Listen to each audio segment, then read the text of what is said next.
Trainer here, back with another video. And in today's video, I want to talk to you guys, I guess about my journey going forwards, because you guys love to know so much about me. But I guess also just giving you an update in regards to what I'm going to be covering going forwards with the sports talk side of things. So, some of you may know, some of you may not know, but I'm no longer doing my triathlon. So the video or the podcast that came out a while ago needs to be updated. Well, sorry, it came out in December and I kind of made the decision back in November that I am not going to be doing the triathlon anymore at this time just because my shins are not fixed. Still getting really bad shin splints. They're not from the actual shin, they are from the tim anterior, and we just can't seem to figure out what's going on. It's something to do with force absorption, which I think it is, so it's still being worked on. So for the most part, that is done and dusted, but I'm not giving up all the cardiovascular exercise that I was doing with the triathlon because I really enjoyed swimming and I really enjoyed cycling.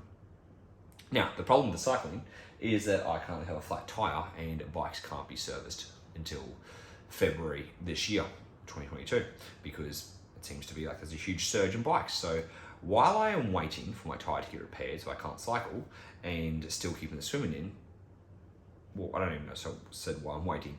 In the meantime, until I can, get my shins back in place, I am going to be doing boxing instead. And so I thought, while I'm doing boxing and starting to fight, I would like to talk to you guys about boxing itself and kind of, nutritional nutritional strategies for boxing that I'll be utilizing, training modalities that I'll be utilizing in boxing, and then giving you guys an understanding about why I'm doing those things for boxing and how they're gonna have the carryover, especially for those of you who are fighters. I think that's maybe quite beneficial to you, okay? So I'm just gonna start to give you guys an idea about, my training per se and how I'm going to utilize cardio in regards to benefiting my boxing, all right?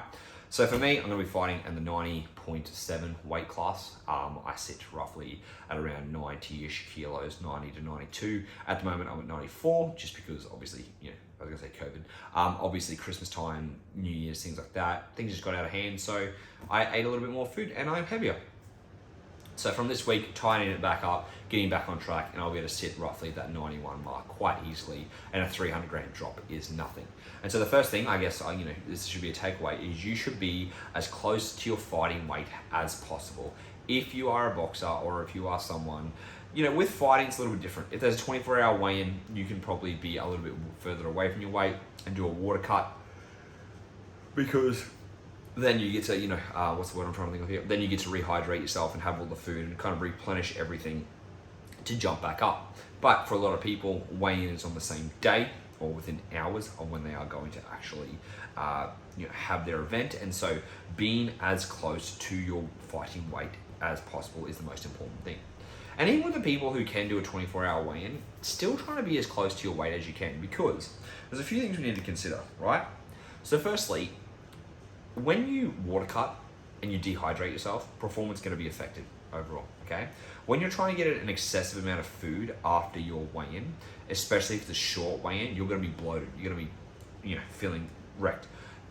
If you've water cut, you're going to be low on electrolytes. There are going to be a lot of things that are going to be negating you and probably negate your performance, okay? And so, putting this stress on your body to be bloated, to, not be at your optimal physique, to possibly be dehydrated, to possibly have bad performance, just to make a fucking weight is a stupid idea, in my opinion, okay? Now, again, there's a time and a place, and a lot of professional athletes do this, but under the supervision of someone who is very, very switched on with these sort of things.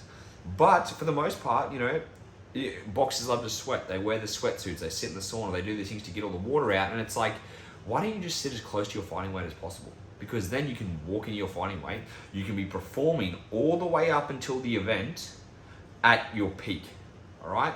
Again, if you go a kilo, 2 kilos up, it's easy, it cuts it down. But people, are fighting 5, 7, 10 kilos above their weight. They've got to do this excessive cut, they've got to deplete themselves during that week, they're gonna feel fucking gassed, or again, they're gonna go on a high calorie deficit diet to get down to that weight, when it's like, let's walk into the weight where your performance isn't affected and where you're feeling great. Okay, so overall, find what's going to be best for you. Now, again, we can move up and down weight classes. That's 100%, things we can do, and it's going to be based on your sport and kind of, where you want to be sitting. With boxing, it's like, weight classes are kind of like all bunched together, and there's huge gaps. Like my weight class after 90 is like 83 or something, like a huge drop. So there's no way in hell that I'm going to drop 7 kilos in order to fight a lighter class. Like, I just have to accept that I got to fight in the in the 90.7 class, and that's what it's going to be. Like, if I wanted to fight in the in the 83 kilo class, fuck, that would be a mission. I would literally diet for probably about 16, 17 weeks to get to that point, so it's not affecting my performance. And then I wouldn't have a fight there until at least 4 months after, because you got to get down to that weight, you got to get used to that new weight, you got to build up your energy availability again, because as you're dieting and you're expending a lot of energy, your energy availability will be low. And if your energy availability is low, guess what that means? It means you are going to be severely affected. You know, testosterone, or if you're a female, you'll lose your period, male testosterone will go low. You'll have so many different issues that are going to be happening, and it's like, for what? Just to try and fight in that class, and you might not even win, you know, possibly because you're a heavier person. But again, like, I personally just think it's a lot better to walk into your weight class as close as possible, because that means you get to fight all year round. That means you get to maintain performance all year round. That means you get to be in a good energy availability, which means you get enough energy coming in to fuel your exercise, to recover from your exercise, to have no chances of injury. Because again, when you're in a calorie deficit, you do have a higher chance of injury. And when people go into a calorie deficit, they increase their training exponentially. And it's like, there is a fucking reason why people perform like shit, why people get injured, why people pull out of competitions and things like that, because they simply have just overloaded themselves with too much exercise, too little calories, overtraining, undereating. Okay? And so I do urge you guys, like, you know, if you are in a fighting sport, especially if you're an amateur, you know, I don't think any pros are going to be watching this, but if you're an amateur, or you're someone who's, like, you know, slowly climbing up, figure out where you want to be. Again, if you are lighter, you know, if you're in the 80, what's it called? Yeah, if you're 80 kilos, you got wiggle room either direction. You're going to eat your way up to 90. Unless you're super light. Sorry, yawning again. Obviously, as always, I made all these videos earlier. I made 8 videos and they all got deleted. So I'm doing this again, I'm a little bit exhausted.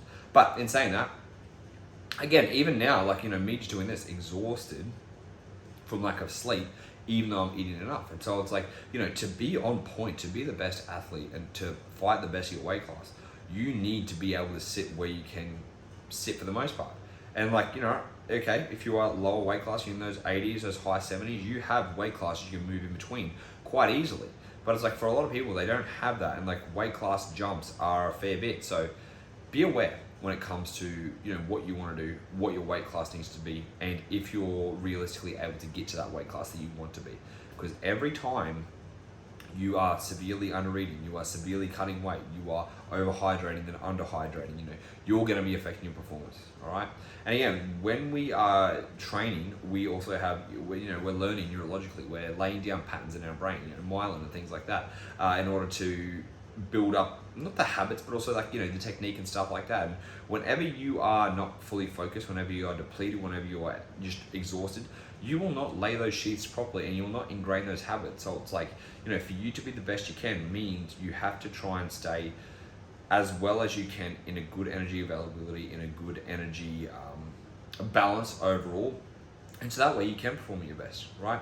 So I guess the biggest thing here for you guys is to get an understanding about where you want to fight at, what weight you want to fight at, and what's going to be, you know, the best way for you to be able to stick to that. And I guess, you know, stay where you can perform at your best. Again, a few kilos up and down is nothing, but if you're doing huge jumps, 5 kilos plus, make sure you are going to, you know, make sure you haven't got it scheduled for the next 6 months. Because again, you know, you can drop it quickly, which is absolutely fine, but it will be quite detrimental on performance.